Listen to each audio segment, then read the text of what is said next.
Hi అండి బాబు, ఎలా ఉన్నారు?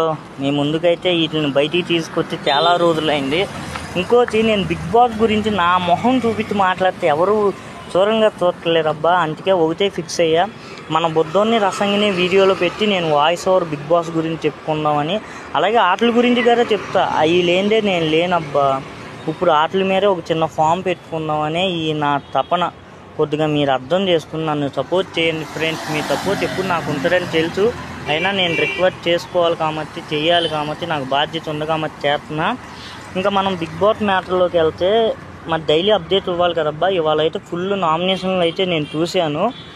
పరమ చెత్త నామినేషన్, ఇప్పుడు దాకా బిగ్ బాస్ చరిత్రలో పరమ చెత్త నామినేషన్లు అంటే 8 మరి ఫెయిల్ అవుద్దేమో అని నాకు అనిపిస్తుంది. ఎందుకంటే రీజన్ లేకుండా నామినేషన్లు చేసుకుని నవ్వుకుంటా ఎగతాళిగా. ఇప్పుడు దాంట్లోకి మనం ఉన్నామంటే దానికి తగ్గ రెస్పాన్సిబిలిటీతో ఆడాలి. గేమ్ లెక్క తీసుకోండి అబ్బా. వాళ్ళు ఏం ఫీల్ అవుతారు, వీళ్ళు ఏం ఫీల్ అవుతారని నామినేషన్లు చేసుకుంటే మనం ముందుకు వెళ్ళలేము. అది మళ్ళీ బిగ్ బాస్ అనౌన్స్మెంట్ చేసాక వీళ్ళు నవ్వుకుంటారు. వీళ్ళు చిల్లర నామినేషన్లు అయితే నాకు నచ్చలా. బిగ్ బాస్ మీరు 14 మందిని సెలబ్రేట్ తీసుకునేటప్పుడు ఒక నలుగురిని బయట వాళ్ళని ఎంకరేజ్ చేయండి అబ్బా. ఇప్పుడు వాళ్ళు ఇన్స్టాగ్రామ్ వాళ్ళని తీసుకుంటున్నారు, కొద్దిగా బయట వాళ్ళని దగ్గర తీసుకోండి, చిన్నోళ్ళని మాలాంటి వాళ్ళని.